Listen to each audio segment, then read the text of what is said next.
And I'm going to ask Heidi Hyde to give us the brief minutes from the January 28th, 2015 meeting.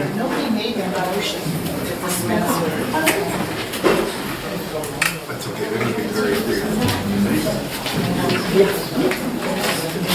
Whatever you can from memory.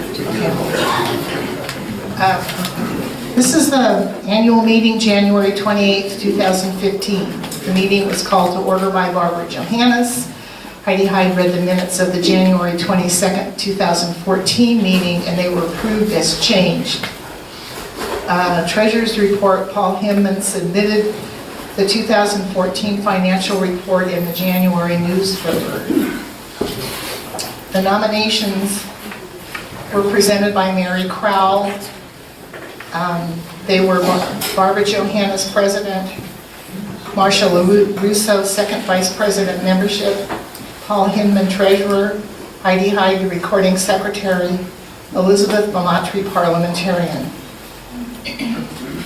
Mary made a motion to approve the slate. There was a second and it was approved. Mary presented the slate of committee chairs to be approved. They were Bruce Beal, Ocean Awareness, Joel Bishop, Public Relations, Max Brown, Newsletter, Renee Cortez, Docents, Sandy Iverson, Photos, Kirsten Reynolds, Exhibits. Mary made a motion to approve the slate. There was a second and it was approved. Mary conducted a brief installation of the nominees. Barbara honored Mary with a framed ornament upon her retirement from the board after 16 years of service. The State of the Historical Society report was initiated by Barbara. Membership, Marcia LaRusso reported our membership at 340 people. Renee Cortez reported that we need docents, and the sign-up list is on the website. Barbara presented a year in review. She spoke of accomplishments including the Festival of Wales, 2 years before the Mass Reading Project, Founders Day honoree Harold Kaufman, Pat Pluckler Award, Jim Miller, the passing of longtime board member Mary Williams, and the relocation of Treasurer Christy Johnson. In the announcements, 2015 will be the bicentennial of R.H. Dana's birth and the 25th anniversary of the Dana statue in the harbor. We will have a Dana exhibit in the museum by the February meeting. We will celebrate with other groups to honor these milestones. And the announcements, February 25th, the program for our meeting will be maritime historian Randy Biddle speaking on the Pilgrim. March 7, 8, 14, and 15, we will participate in the Festival of Wales.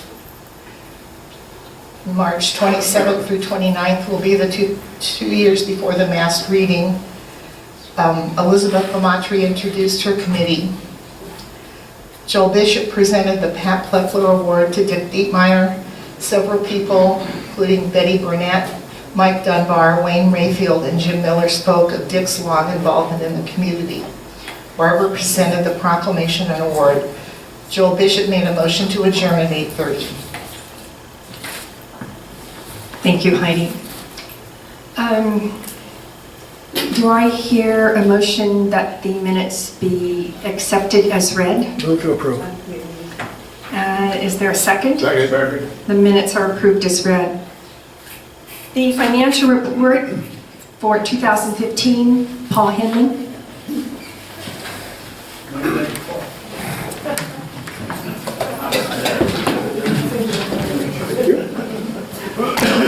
I said your name right. I liked it better. Last year she introduced me as Paul Newman.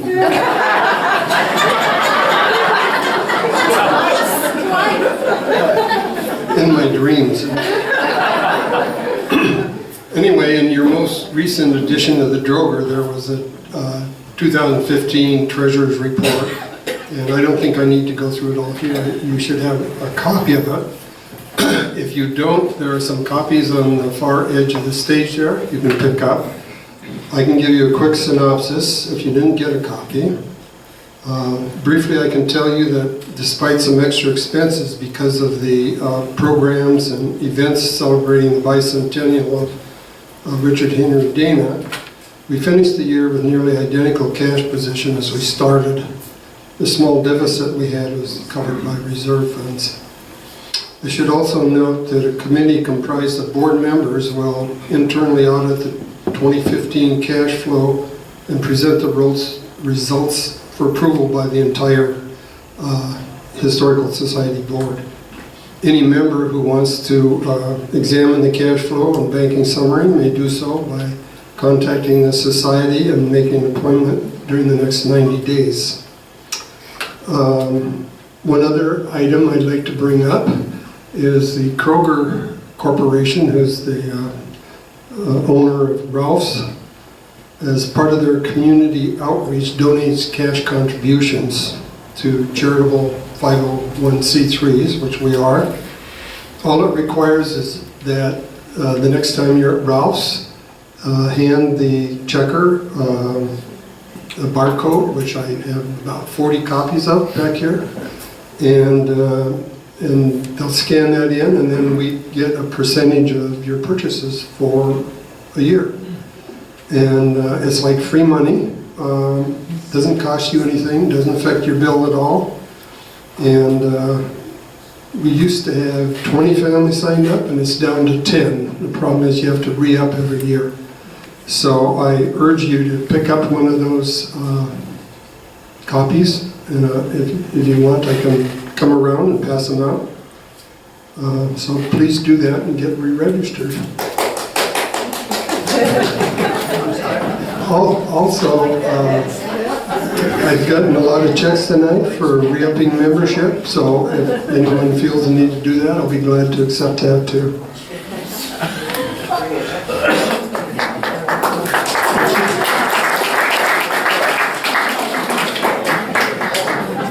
Thank you, Paul. The nominating report, although Elizabeth Bamatri is our parliamentarian, Elizabeth is visiting with her mother right now in England, and Heidi Hyde has agreed to stand in for Elizabeth, and so she is giving our nomination report. It was also published in the News Drugger.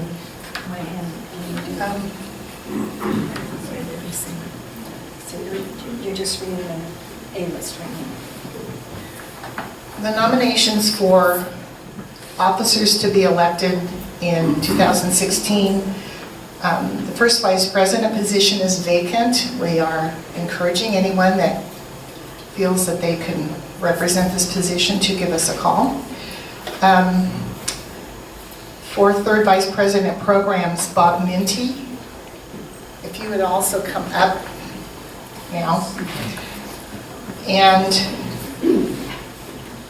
for corresponding secretary, Nancy Jenkins.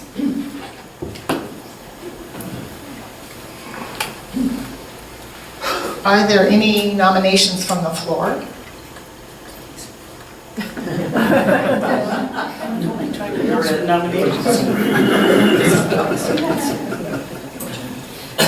So then you're going to ask. Okay. So, if there are no further nominations at this point, Heidi, are you moving that? Oh, yeah. I make a motion that this slate of officers be accepted. Is there a second? Who was the second? Doesn't matter. Oh, thank you, David. All those in favor? Aye. Those opposed? Our two elected officers are accepted, and then Heidi is reading the next appointed officers. The nominations for appointed committee, no, stay here, please. The nominations for appointed committee chairs to continue in 2016. Elizabeth Bamatri in special events, who's not here tonight. Judy Henderson and Sunshine Ambassador, please come up. Terry Walsh, walking tours. And Rod Haworth, merchandise. I don't think he's here. Are there any other nominations from the floor?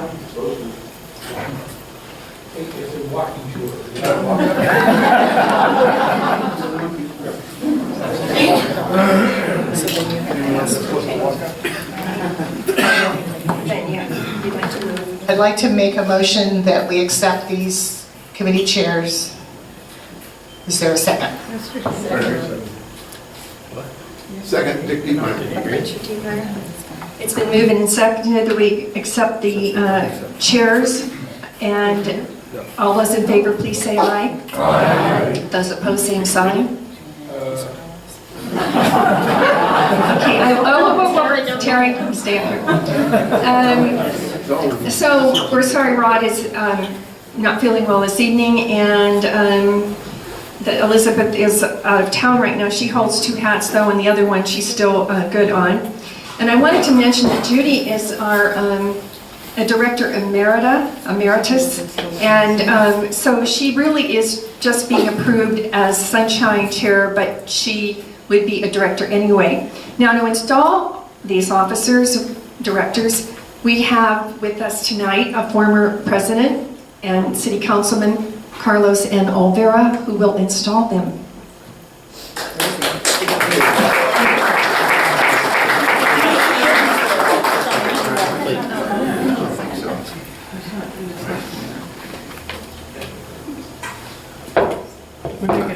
We have a circuitous route to get here.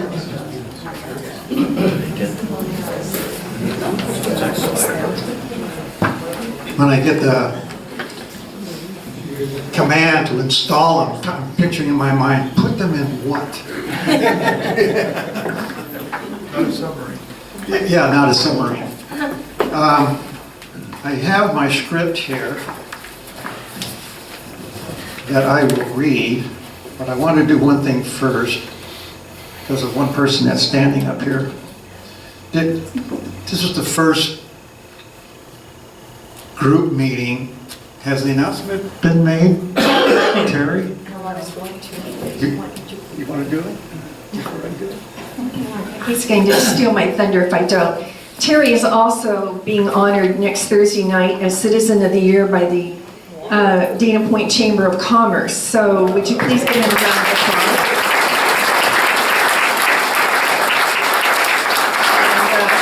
And, the new chamber president is with us tonight. Mitz is here, and and you're going to be installed as the new chamber president. So that's a week from tomorrow. Jack of Jack's Restaurant is the business of the year. So just a little side. You did good. I just wanted to bring that up because Terry is now standing up here and I want you all to be able to see this and be public. But just to give you a little bit of background, the Citizen of the Year was established in 1982. There's been a total of 34 Citizens of the Year. 8 of them have been board members of the Historical Society. And they include Elizabeth Matry, Beverly Sells, Doris Walker, Carlos Olvera, Rod Howard, Judy Henderson, Nancy Jenkins, and Terry Walsh. Laura, you're here. I was on the board too. Yes, Laura was on the board before I was. And so that's 9 people that have been on the board that have been Citizens of the Year. And I think that just goes to show the quality of the people that you have selected to be your board members. So with that said, I'm going to do a little talking. When I get to the end, you're going to say I do. To me, raise your right hand. The other right hand, Terry. And by doing so, each of you will be pledging to perform the duties of your office in order to carry out the mission of the Dana Point Historical Society. The question: will each of you, as member of the Dana Point Historical Society Board of Directors, promise to perform the duties of your office according to our bylaws and strive to preserve Dana Point's heritage, its buildings, documents, photos, and artifacts, to uphold our mission to educate the public about history of the area, to identify new information about the past, and to encourage the preservation of historic buildings and lands throughout the city of Dana Point for current and future generations? And you will. I do. Very good. You are now installed as officers in the biggest chairs. Congratulations. Thank you. Thank you very much, Carlos, for the installation, and Heidi for the nominating report. I want to again repeat what Heidi just said, that we do have an opening for Vice President in charge of the museum and archive. So if anyone knows of anyone or who was interested in that position, please see one of our directors. And at this time, I'd like to thank Ross Teasley for his work, although over the last year he's been so very busy with his business that he's only ducked in and out occasionally to help us with technology, but he really has been a great board member, helped us move into the museum, and served on so many other committees, including home tours, which he chaired one of those with Carlos. And Ross, I'd like you to step up here for just a second. You know you're always going to do that, right?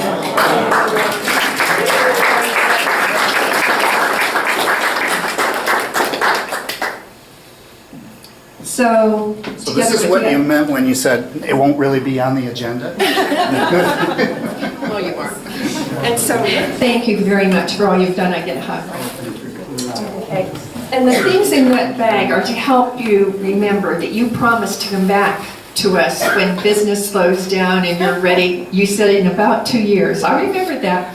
It's in the minutes. Have you all heard the term the charm offensive? This is the charm offensive, and she and Sandy Iverson are extremely... Partners in crime, right, Sandy? Yes, I do. Thank you. Okay. Thank you very much. You're welcome. You get to wear your hat and advertise. I do. Thank you. And I've seen this before. Thank you very much. you're very welcome. Thank you.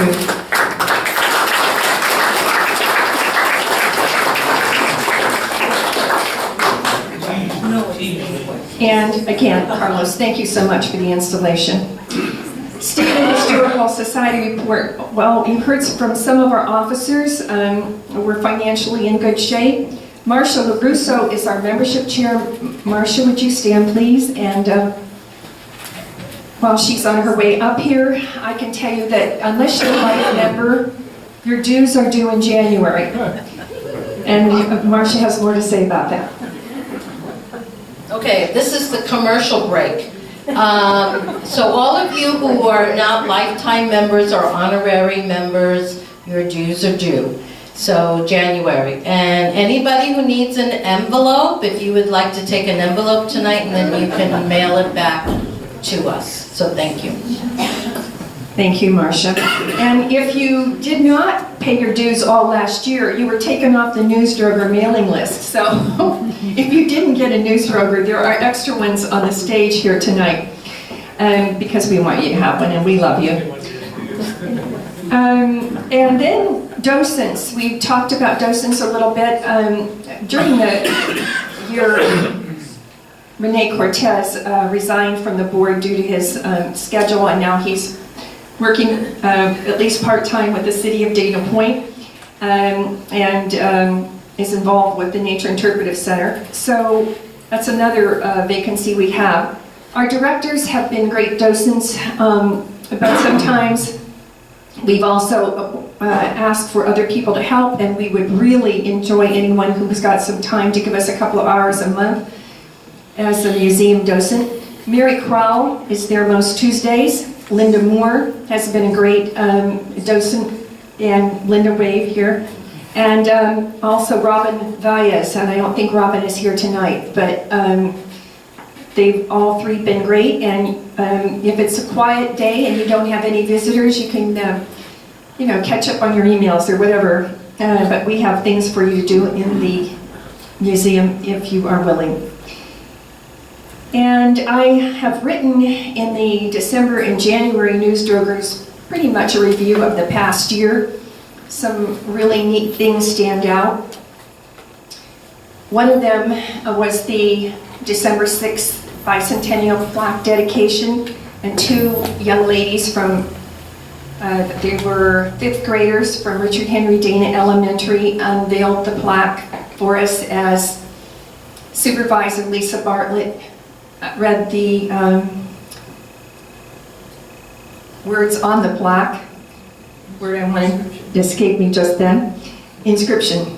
The inscription on the plaque. And it was really nice to see those little girls so excited about the Dana statue. And it's interesting too because Richard Henry Dana Elementary is celebrating its 50th anniversary this year. So they are planning a little celebration in March at the school. And their principal, Dr. Portillo, spoke about that a little bit on December 6th. And we've had some other neat speakers. Among them was Jeffrey Amistoy, who wrote the new biography on Dana, Slave is Shore.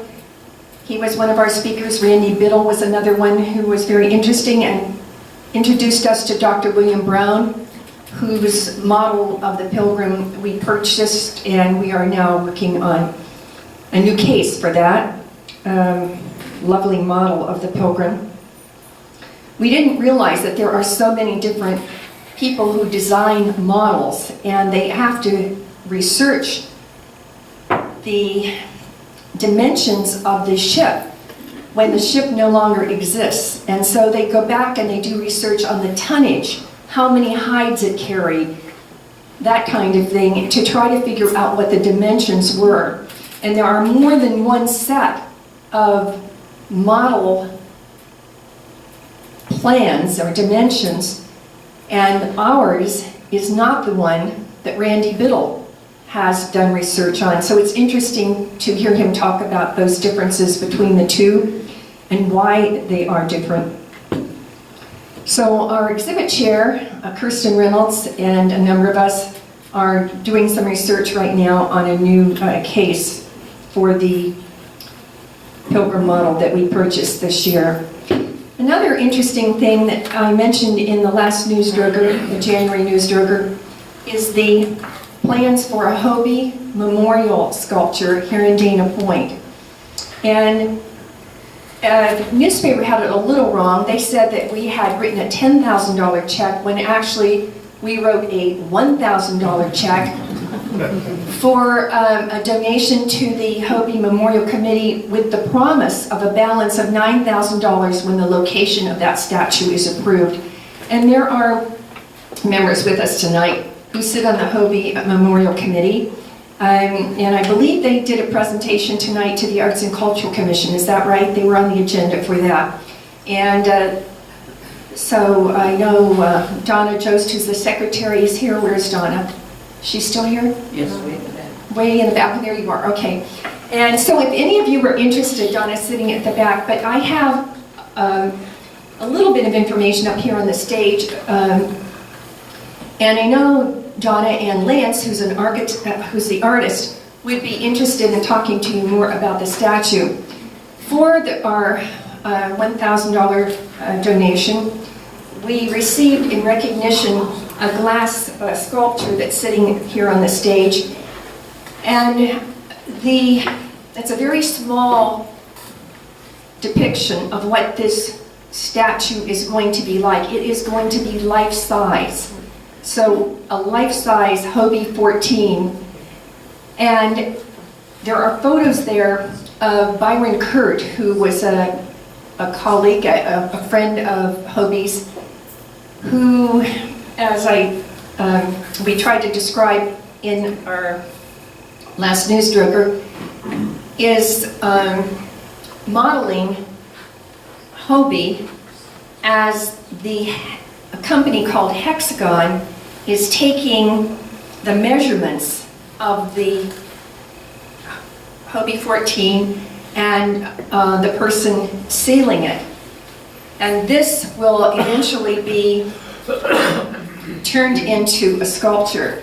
And it's a very interesting process, but the photo depicts Scott Zanio, who works at Hexagon, using a Hexagon laser arm scanner to scan the model, which will then digitize the pose in exacting 3D proportions.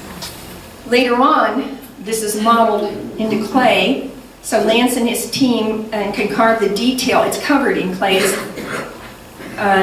for for the final bronze casting. There's a lot more to this, and we don't have really time to go into all of it, but a location tonight, but a location has been identified and there is fundraising. So if you're interested in contributing toward this, for these donations, you can have one of these glass sculptures as they raise the money to complete the amount of money needed to finance the sculpture.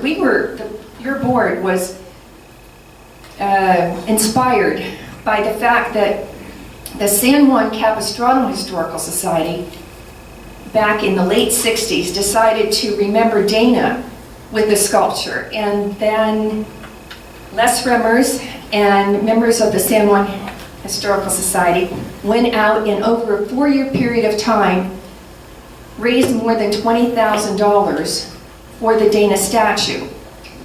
And then, of course, it was designed by John Turkin.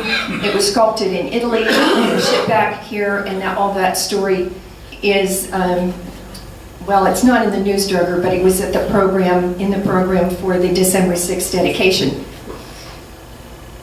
Today, what was spent on that sculpture and what the county spent on the park to receive the sculpture would amount to, well, what we need to raise, or what the Hobie Memorial Committee needs to raise, rather, for a statue of Hobie Alter sailing this Cat 14. And I have this quote I wanted to read you from Bill Brough. He said, as you know, Hobie Alter is an iconic figure who created the modern surfing industry out of his Dana Point surf shop. Not since Richard Henry Dana has one individual contributed as much to our community and the community identity more than Hobie. Therefore, his lasting memory should be immortalized with this statue proposed by the Hobie Alter Memorial Committee. And he goes on to say, if there was anything he could do to help with the project, to please let him know. So that's how your directors felt. We felt that if there's going to be a statue to Hobie, it ought to be in Dana Point, because this is where he started his business. And at one time, he employed a lot of people here in Dana Point, something like 700 people in what is today the city of Dana Point. That took in Capistrano Beach, too. So we hope that you'll be interested in that, and we wish the Hobie Memorial Committee well, because we want that to happen. Another interesting thing that came out of the December 6th bicentennial dedication were 3 very enthusiastic boys who go to the Palisades, and they have created their own website on Dana. And it's amazing how much they've done. They had to turn this in as a project to their teacher. And when it's graded, then we will be able to print their website, and you will be able to go on and see what these 3 boys have done. And he wrote me an email about it after he visited and came back then on a Saturday again. Linda, you were there, right? Yeah. So they were doing research, and it's very impressive what these 3 guys have done. They're only in 7th grade. Gives you some idea of what the future is going to be like. He says, we will make it a good website and have lots of information. The URL to our website for our project is down below this message. You can look at it and see if you like it. Well, I did, and I did like it. And you can send an email to this address to tell us what we could do better. So I'm waiting to hear that we can print that, and I think you would enjoy. Maybe we can introduce you to these 3 young men at our next meeting. And speaking of our next meeting, I have some other announcements too that I wanted to run past you. The February 24th meeting is going to be in the City Council chambers, and Bob Minty is our speaker, and Bob was just installed tonight. He has been involved in a lot of our projects. Both he and Wayne were speakers at the August 1st birthday party for Dana aboard the Pilgrim. And Bob is the one who suggested the program, the centenary program, about Richard Henry Dana that was done in Harvard in 1915. Bob also plays he plays a mean concertina, an antique concertina, and he did that for us on December 6th. How old is the concertina, Bob? 1870. So it is really interesting and fun to hear. So that, and his scrimshaw exhibit will be the new exhibit in the museum. We need Festival of Wales volunteers for our booth, and this year it is March 5th and 6th, 12th and 13th, and if you're interested, we'd like you to speak to Max Brown, who's in the back. He's also our editor and a lot of other good things volunteering for us. We have a parade entry, and that was in our news droger. It's a 1961 restored fire engine. It's a whale of an engine, and we will have it in the Festival of Wales parade, and it has room for about 18 riders, and Wayne, we think you should be one of them. And then that's the parade on March 5th. Terry's in charge of walking tours, and March 5th and 6th we have them. They start around the newly restored Blue Lantern Cafe. And Terry, do you want to say anything about that? They're great. He does a good job, and so do several others who do the tour. And then the second weekend, they're by appointment if anybody would like to have them, a tour on the second weekend. We have the reading of 2 years before the Mass, April 1st, 2nd, and 3rd. It takes 100 people to pull that off, over 90 readers, and then we have volunteers. And here tonight is one of the people who coordinates and all of the readers and places every one of them in a spot in advance, and that is Ann Leibowitz. Ann, would you like to come up and tell us a little bit about what you've got there? Well, I can probably do it from here. Okay, you've got a good voice. Yeah, I can speak up. This is the first year that we're going alone. That is, we're not part of the Festival of Wales. It's just us. We have a new venue at the Institute, and we'll probably talk about that. We just sent out a call for readers, and I have to tell you, we have 40 who have signed up already. My promise has been we will assign you your preference in the order in which you request it, and at least 40 spots are taken, and Friday's pretty much spoken for. So we hope you will read people who have done it and have enjoyed it. I have a press kit here. I found in my car that UPS charges us with our discount about $1 a piece, so I didn't bring it up for everybody, but I would like to pass it around so that you can see what we did last year, and would encourage as many of you as would like to come and read with us, or just come and visit and see what it looks like. Our readers enjoy reading as well as just the committee here. Anybody who hasn't read before might like to see that brochure if you're interested. The reading is about 8 to 10 minutes, and it's from a specially prepared text that's enlarged, so it's not a challenge to read it. It's actually very convenient to read. And there's a committee that works with Elizabeth Bamatri and Anne, and Georgia Lean has been active on that committee, and Marcia LaRusso, and many others of us.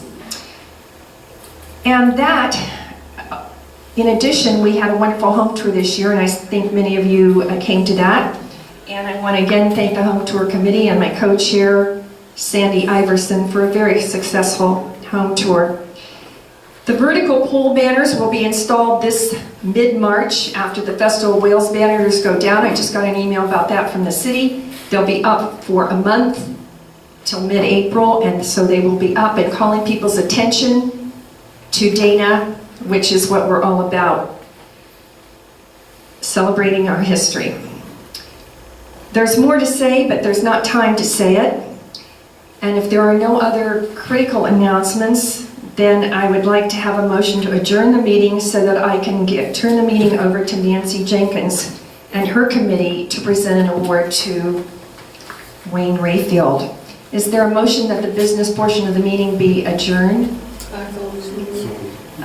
B. Reed moves. Is there a second? The meeting is adjourned. Nancy. Thank you, Barbara. Now I need something from all of you. How many people actually know what the Pat Pepler Award is? So, oh my goodness. And do you know why it came about? How many people know how it came about? Oh, not as many hands. So, very quickly, I'd like to invite Chuck Johansson up. Chuck was a personal friend of Pat and knew all of the work she did, and he would like to share a little bit about Pat Pepler so we can really understand, and it means a lot to Wayne as a result of this.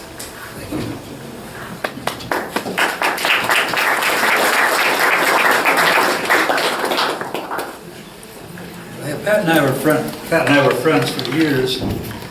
We first became acquainted when I moved into the same community where she lived, and shortly after I became one of the board members there, I learned that she appeared at all the board meetings with as a real outspoken person, and and with a whole lot to say, but also some resolutions to the issues that we had in the community, and we worked many years together on certain projects to improve the community. I don't know if you knew that Pat was a teacher, as was her husband, who both taught in Santa Monica school districts. Her husband was a music instructor, and she was a teacher of handicapped children. The two of them had, early in their married life,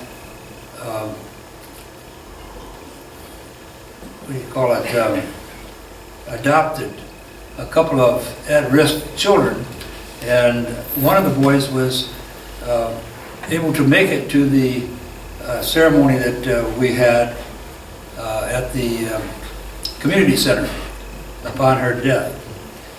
Her husband was a childhood friend of Charles Schultz, and his name was Sherman.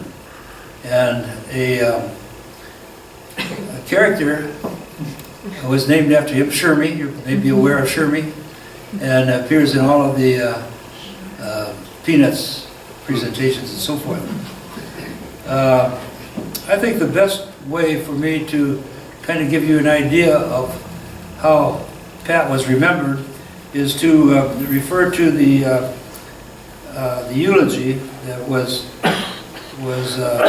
read at her memorial service down at the community center. So I've selected a few statements here to read to you. Pat left her footprints all over the community. Pat was involved in every aspect of the heart and soul of Dana Point. She loved her little city by the sea, and her actions confirmed this love by her involvement in her volunteer work with the Historical Society, her support for other organizations, and her prolific writings in the Dana Point News that we all look forward to reading. Pat was the eyes and ears of we common folks of Dana Point, whether it be monitoring City Hall, City Council meetings, Planning Commission meetings, Traffic Committee meetings, or any of the various input meetings for the town center, harbor renovations, etc. She was a person who loved a cause, but a right cause, and when confronted with a cause, stepped up to the plate and championed it. As a result of her tireless efforts, our community is much better, a much better place, and her efforts will be sorely missed. She is and will be missed, but her footprints will remain with us forever. And then I'd like to read a couple things from a letter I received from one of her brothers. He said, she and her husband Sherman, while living in Minnesota, adopted a brother and sister aged 2 and 4. who were listed as high risks.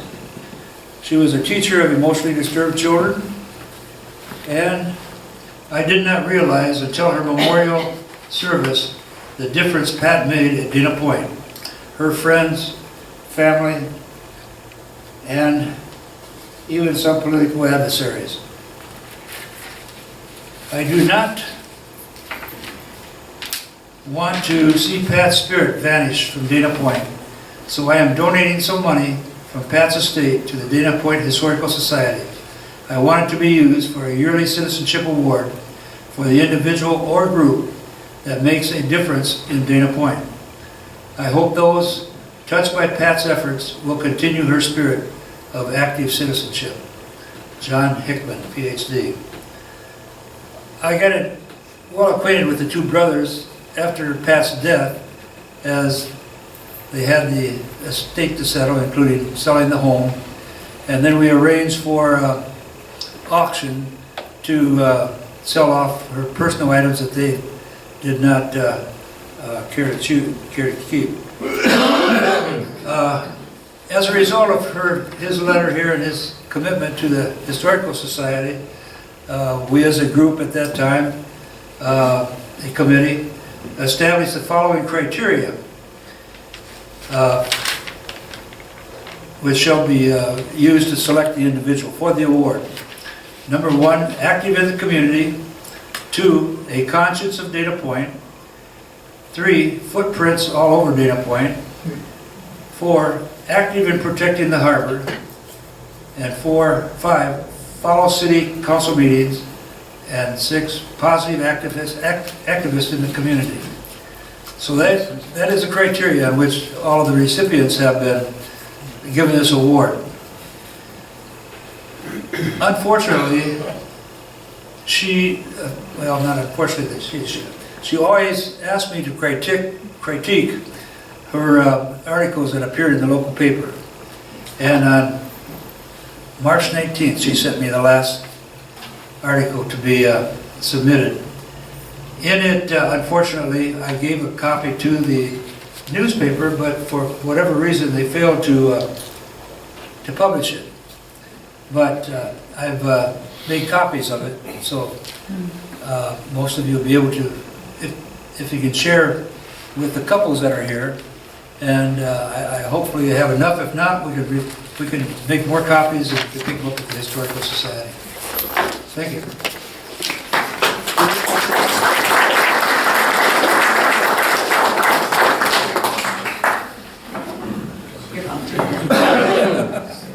Thank you, Chuck. So the word footprints keep coming up, and Wayne fits this well because he has that large footsteps there. And so we're going to, for the visual people in the audience. See if we can do this. Okay. We're just going to do a quick, big picture overview. How long is it? 10 seconds each one. Okay.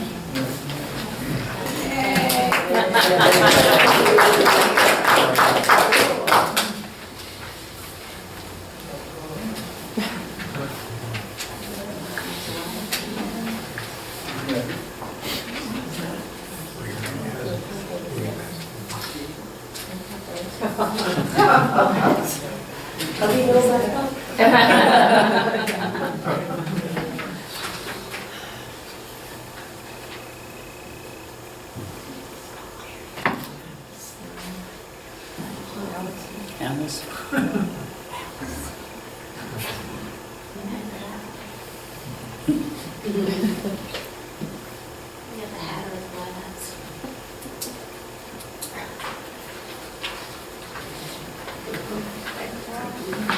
I thought they had some, you couldn't have signs on your car.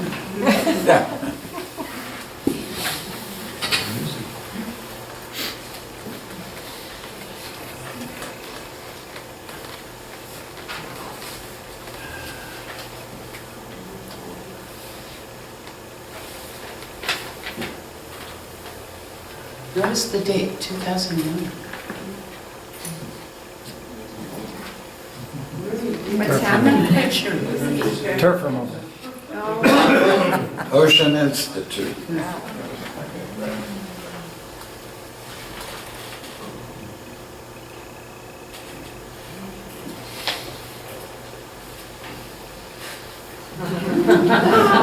Great hearing aid.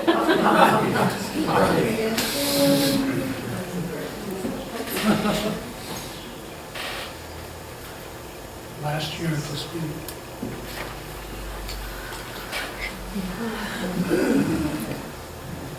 Yeah, it's a What are you and Harold looking at? street sweeper. All the collection? I think we were collecting trash. This is on August 1st. I think, isn't it? Yeah. Yeah.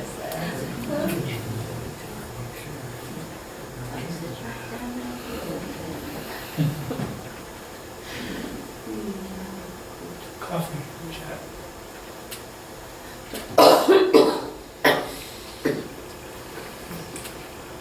A coffee chat in Hubbard?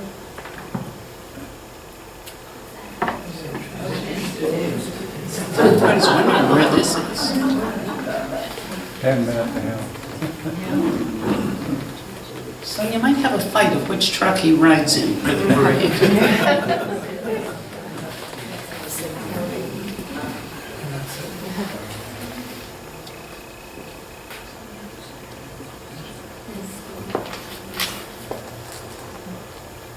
Thank you.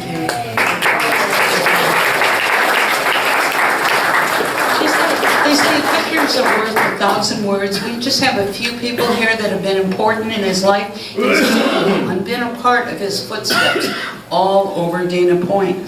We were really fortunate that when Wayne retired from the World Bank, he and Cubby came in 1994 to Dana Point. And his first endeavor to get involved in the community was with the No Jets at El Toro. But he just wasn't involved. He was one of the chairpersons of it. To continue with his footsteps in Dana Point, I want to welcome and introduce to anybody who might not know one of our former councilwomen, Laura Anderson, and former city council member and also mayor of Dana Point, and a past recipient of the Pat Pepler Award.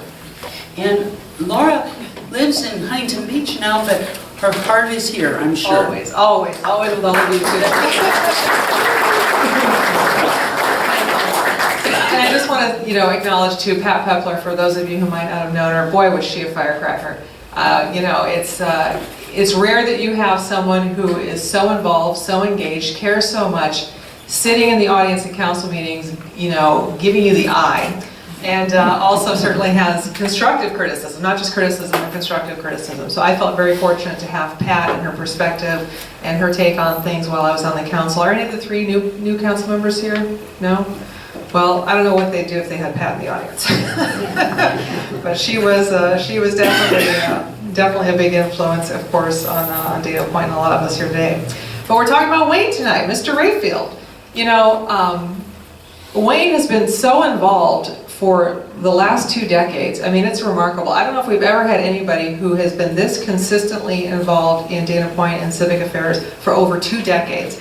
Anything major in the city that's happened in the last 20 years, he's had his hand in. It's his fault, blame him. So, I mean, seriously, you think of the projects that we have coming to fruition today, a lot of those, most of those started under Wayne's term on the city council from 1998 to 2006.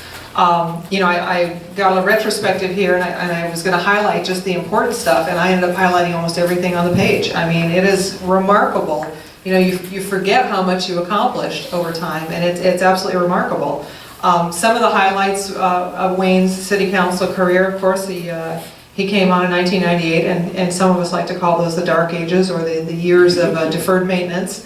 Not a whole lot was done, not a whole lot of forward momentum. It was just kind of, it was a little interesting, shall we say. So, the first few years coming off the El Toro Airport cause and trying to get things going in the city when it just incorporated in 1989, it was a bit challenging, dealing with some personalities that, had different ideas and different directions that the city wanted to go, and of course are always challenging.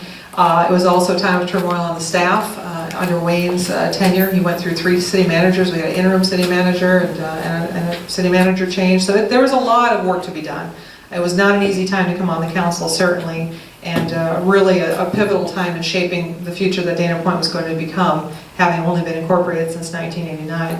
So Wayne, you know, really, like I said, I can't get over it, just looking back, how much progress was made when this man got involved in the city. It's remarkable. Some of the big things that you may not remember that all happened when he was involved. The Sycamore Creek Trail, for instance, that was approved and completed. That runs along the San Juan Creek. Beautiful exercise trail. The Golden Lantern Median Project. The Lantern Village Community Park. That's a little pocket park where the old house used to be up here on Violet Lantern and La Cresta. The Lantern Bay Park, we acquired that from the county in 2006 and turned it into a city park. One major thing too is we acquired Pacific Coast Highway from Caltrans. And of course, one of the reasons for that was that we wanted to have a parade on PCH, which I was involved in too. We had to have it on Golden Lantern our first year. Well, it turns out horses don't really like to go down hills that much. They were concerned about, you know, the riders on the horses. So we really, really need to have this parade on PCH. It was a big to-do because Caltrans had control of it. You can't shut down PCH. So anyways, we ended up taking control of PCH, and now we have our parades there. New playground equipment was installed at Dana Crest, Pines, Creekside, Sea Canyon, Sunset Parks. We did the dog fun zones in all the parks with Wayne's help. He approved the bike and pedestrian master plan in 2006. There was a little project called the Headlands he was involved in too. I mean, talk about some hard work there. And that certainly turned out for the better compared to what it could have been with 500 homes, hotels, and major shopping plaza. So all the work on that too. He approved the harbor revitalization plan. We did the city visitor center, the kiosk, that was under Wayne's tenure. Gosh, what else? We created the Advanced Emergency Operations Center at City Hall, redid police services. We did the council chamber remodel, and I have to tell you something funny too. I don't know if a lot of you probably remember when you used to walk in the old council chambers, the dais and the council would sit against the back wall, the side wall actually was now the side wall, and the only way to get out was to walk through the audience. And when I got on the council, I was rather shocked to learn that the dais wasn't bulletproof either. And there's been some shootings of city council member people getting upset, and you could certainly see that happening with some of the people coming to our council meetings. So one of the reasons, and you know, I was a little nervous about that. The mayor has a button they can summon the police, but by the time the police get there, you know you're in trouble and you're trapped. And we're literally sitting ducks there. So my strategy was always, if should you know some crazy person come in and start shooting, I was going to dive behind Wayne. He wasn't the biggest guy on the council, but I figured he's the least likely target. So I'd probably be okay behind Wayne. The other guys, I don't know, but behind Wayne I would have been okay. So of course we redid the council chambers, reconfigure the dais so that there's an emergency exit, and those panels are Kevlar now. So it's a very safe place to be now. Oh gosh, we a couple big things that you know Wayne was very involved in too. I don't know if you remember the Dana Point Shakespeare in the Park as a supporter and an actor. Yes, we all remember that. He completed construction under his tenure of the $8.5 million Copper Beach Storm Drain Phase 2 project. The bridge to nowhere, as Terry Goller always likes to call it, which you know it goes to Denny's and eventually it'll go somewhere, but that's the pedestrian bridge over Pacific Coast Highway. Wayne's name's not on the plaque because he was out of office by the time we had that built and dedicated, but he was certainly instrumental in making that happen. The Ocean Institute, a longtime supporter of the Ocean Institute, the Spirit of Dana Point, was something that Wayne and Harold initiated to buy the naming rights for that boat, and I think that's turned out to be a very good decision. And of course, supporting the Ocean Institute and all their environmental efforts.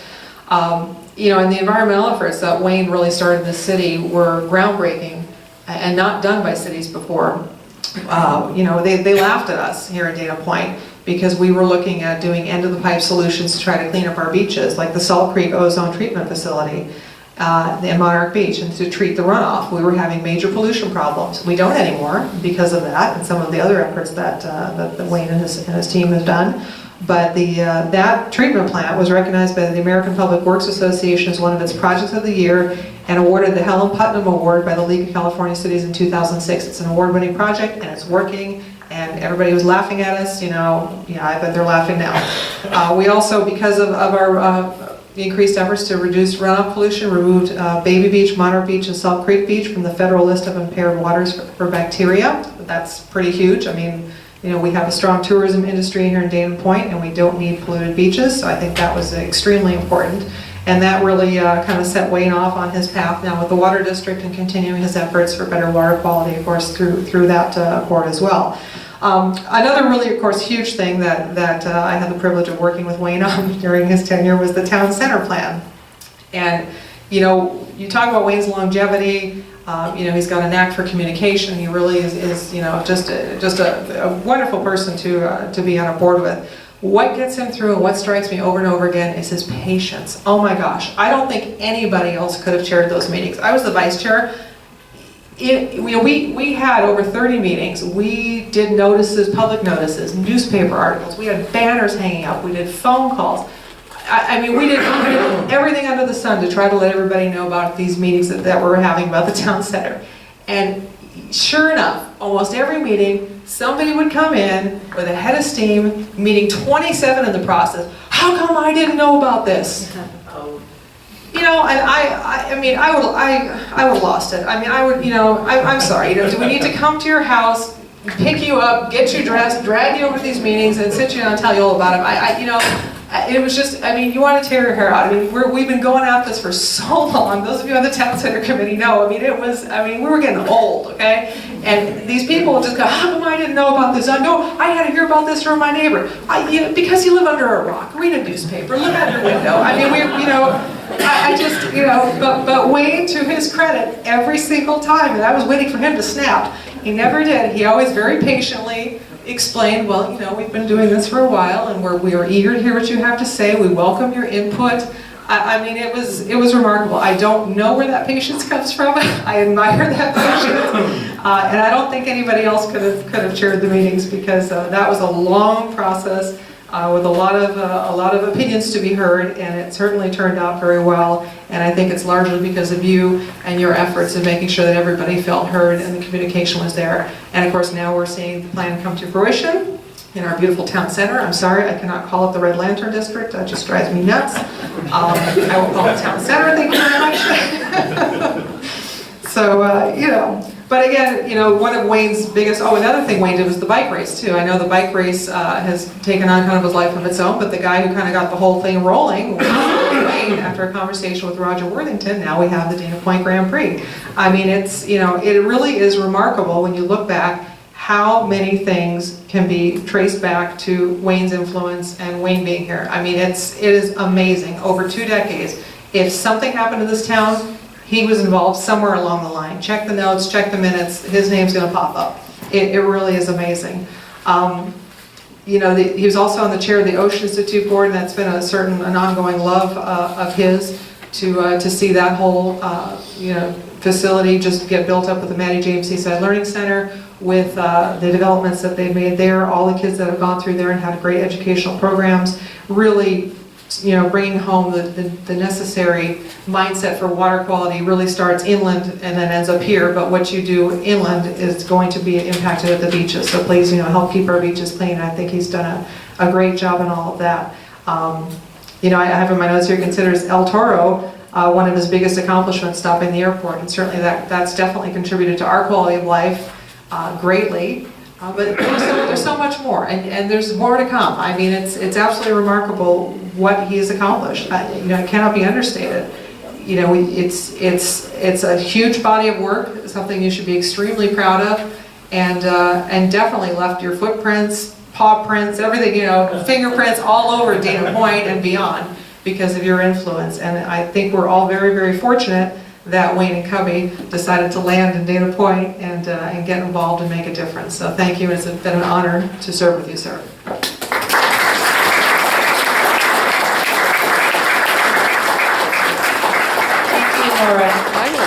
He also invited the police here, and by Chilton, Russ Chilton, and unfortunately he had a business meeting, but he sent a very short email to me, and I want to read it to Wayne. This is from Russ, who was on the city council. Even though he was a policeman, he was on the city council at the same time Wayne and Laura were on. And he says, to me, Wayne represents what civic duty is all about, helping others and working towards creating a better community. He really has helped to make Dana Point a city to be proud of. His selfless dedication and commitment is clearly represented in all of that Dana Point has. I feel very fortunate to have had the opportunity to serve with Wayne on City Council, and I consider him a friend, a mentor. Wayne, congratulations on the Pat Pepler Award. Well, finally, we heard it so clearly in Laura's sharing that his interest in water just didn't begin the last 4 years, but this is where he is now. The last 4 years, he has been on the South Coast Water and Sewer Board, in the South Coast Water District Board, and it is my privilege to introduce you to the General Manager, Andy Brunhart.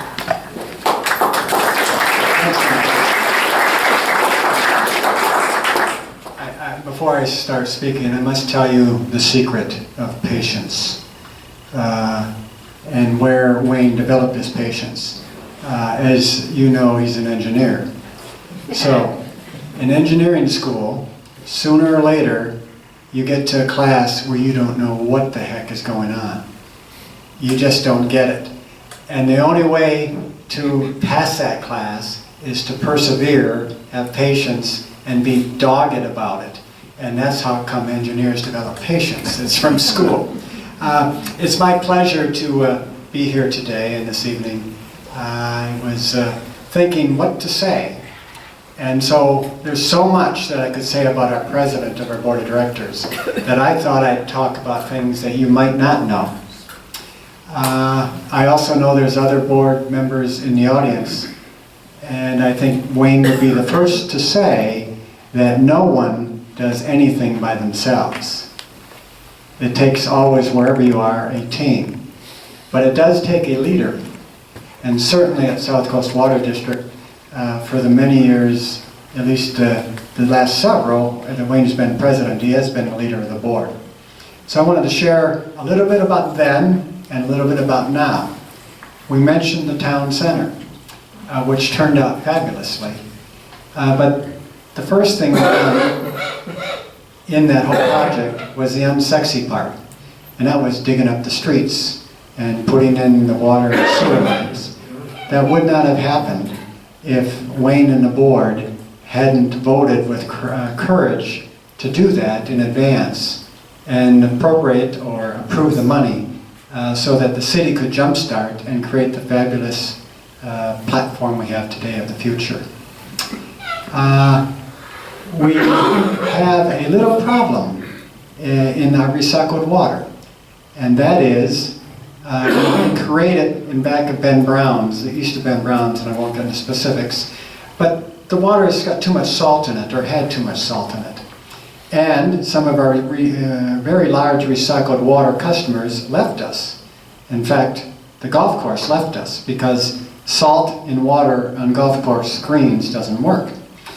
So it took a lot of courage to step forward and decide to build a reverse osmosis little plant there to take the salt out of the water.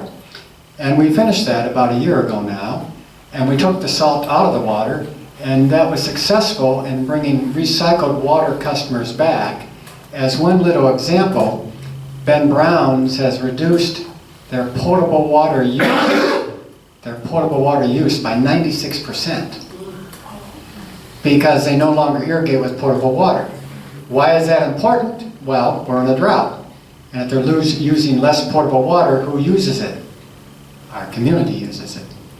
And you probably don't even know anything about that little project, but it's very important. Anybody hear anything about a tunnel? Who knows what I mean when I say a tunnel?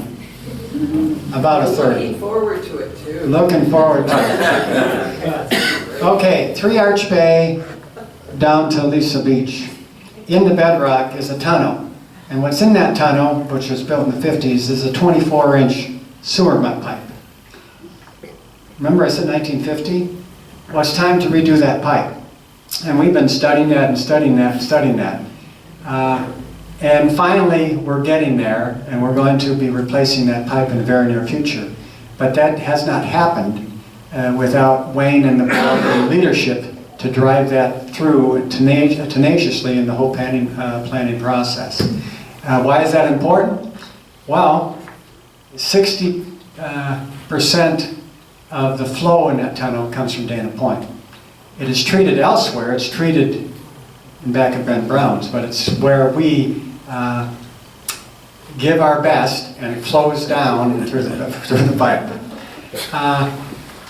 Anybody know over here by the harbor, this little thing called the Pacific Ocean? Why in the world are we hostage? Why are we hostage to whether it snows up north or if there's enough water coming from the Colorado? Why? When we have all that water right there. We've been working with 4 other participants in the Metropolitan Water District of Orange County for 10 years on desalination.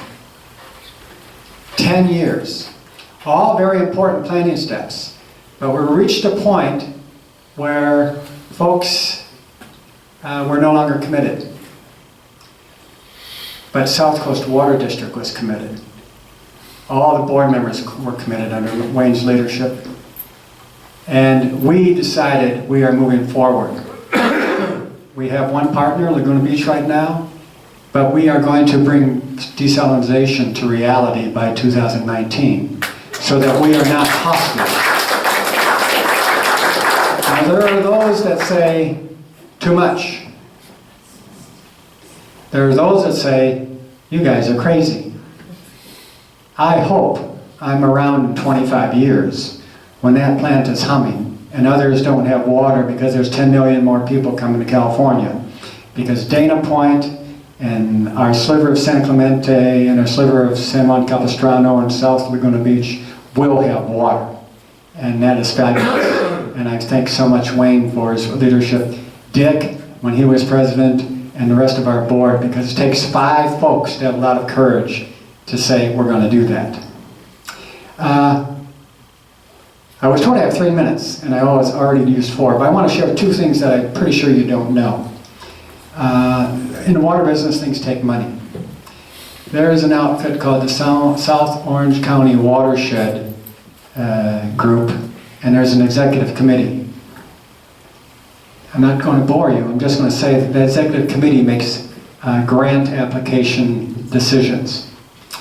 We have successfully got or been awarded grants. When we brought that recycled water line down Golden Lantern to the harbor area and we're digging up the streets so we can serve Lantern Bay Estates, Lantern Bay Village, the harbor, State Beach, that cost $2 million. $500,000 of that was a grant, $500,000. That's money, other people's money that is not in our rates. Another thing, we have a recycled water line on Pacific Coast Highway. It's not big enough. I won't get into the engineering details. We got to enlarge it. It's going to cost $2 million. We just received final approval award of $750,000 grant. Wayne is our member on that committee. And when Wayne speaks, people listen. One last fact. When we had to meet the State Water Board's mandate for us of a 24% reduction in the use of water, one of the many things we did is we decided 2-member teams, we're going to go out and visit the board of directors of HOAs, we're going to go out and visit general managers of 5-star hotels, and we're going to convince them to conserve. I saw something very fascinating happen at those meetings, because I was lucky and I was paired with Wayne. Wayne would walk in the door and start to chat, and the result of that long story is people conserved. Those entities conserved, our top 50 customers have conserved 46%, and they did that because Wayne went out and asked. So, remember I started by saying that no one does somebody or everything themselves. As president of the board, there's many people involved, but he's created a senior synergistic team of that board of directors because he's a leader. So thank you so very much. It's my pleasure and honor to just say a couple words. The long things that I made a list on, I just shared about 6 or 7 with you from South Coast Water District. And the last thing I want to remind you of, notwithstanding this little bit of drizzle we've been having, Every drop counts. Thank you, Nancy. Thank you.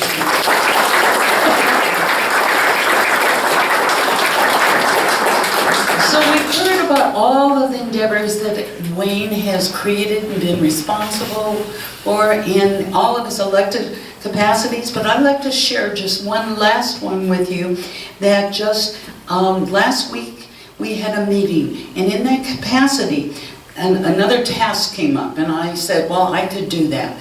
And there were about 20 people sitting in the room, and Wayne, along with 2 others, said, oh, I'll help you out, because he volunteers for everything, and potentially is, even though he has all these other official duties, is because he cares about Dana Point, and it is a paradise. So thank you, Wayne, for come on up and officially receive.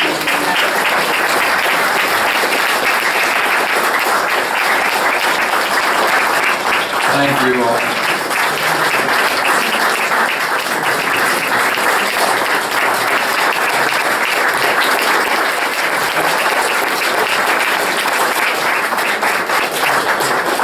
Thank you, thank you, thank you. And I don't know if you know it or not, but Pat Pepler was a real friend. And we used to share views on a lot of things. What a great addition to our community and our family. But you may not know that we shared an office. It's called Jim Miller's Coffee Shop in Harvard. And we met there regularly.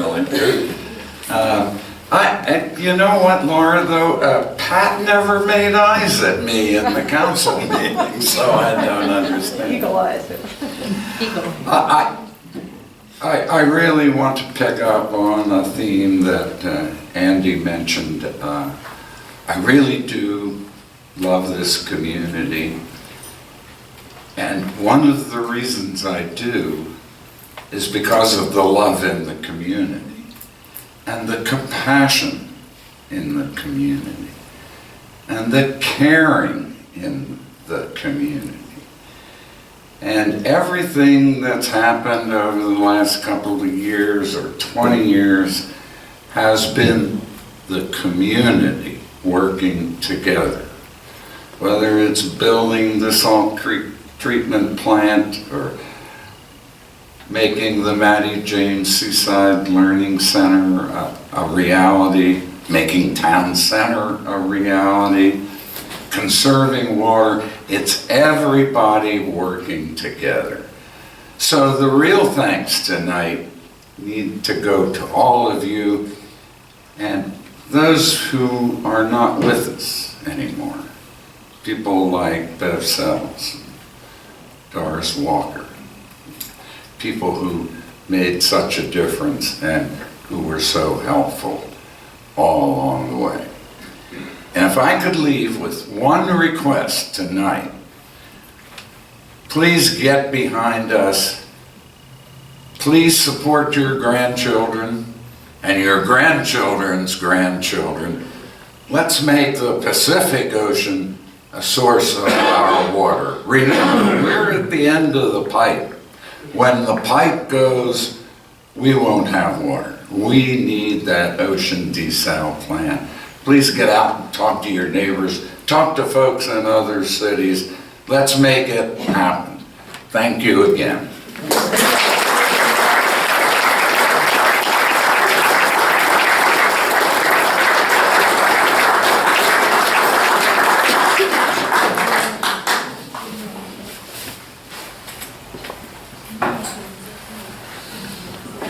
It's my pleasure, Wayne, to present this Pat Plepler Citizenship Award to you. And Nancy, how many people were involved in helping you compose this? I wrote it. Research. Well, where were you when I was printing this on my computer? No, but a lot of people were involved, including Max and Ken with the grammar and punctuation and all that good stuff. Nancy did the braiding And this says, and it's a summary of what Laura and Andy have said. Let me put this, get a good grip on it. Help me hold this. I'll help you. Okay, thank you. Proclamation, Wayne Rayfield, recipient of the Pat Plepler Citizenship Award. Whereas the Pat Plepler family established an award in her memory to recognize an individual or group that endeavors to make a difference in the quality of life in Dana Point. And whereas in 1994, Wayne and Cubby Rayfield settled in Dana Point after his retirement from the World Bank, and then very quickly became involved in community issues when joining the effort known as No Jets at El Toro. And whereas in 1998, Wayne was elected to City Council, serving 2 terms and holding the office of mayor in 2005, resulting in his support for the city of Dana Point being a leader in keeping beaches clean through initiating the Ocean Water Quality Subcommittee, catch basin filters, the Salt Creek Ozone Treatment Plant, the planning and preparing of Sea Terrace Park, and of course, being the chairman of the Town Center Planning Committee that met and developed guidelines for developing the Lantern District. And whereas Wayne Rayfield served on the board of directors for the Ocean Institute while being president for 4 years, and in 2007 was appointed by the governor to the San Diego Regulatory Water Quality Control Board. And whereas Wayne was elected to the South Coast Water District for 2 terms, which included serving 4 years as president, promoting conservation efforts, providing avenues and forums for citizen input, representing Dana Point throughout the county and state on all water issues, as water is his passion, even before the current drought. And whereas Wayne is to be congratulated for his active citizenship in the spirit of Pat Pepler, who voiced and wrote of her concerns for the harbor, the issues involving aspects of citizen concerns, and all issues concerning water and its effects on our environment. Be it now therefore resolved by the Board of Directors and members of the Dana Point Historical Society that Wayne Rayfield be presented the 2016 Pat Plepler Citizenship Award in recognition of his active leadership and participation throughout our community, dated this 20th day of January 2016. Signed by me. All right. Congratulations.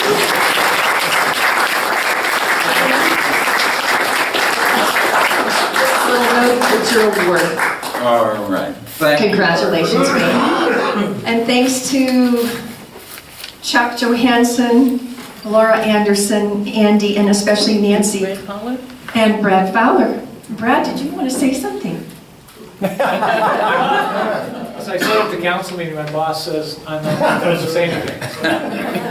But I'm not your boss, I'm going to let you say something.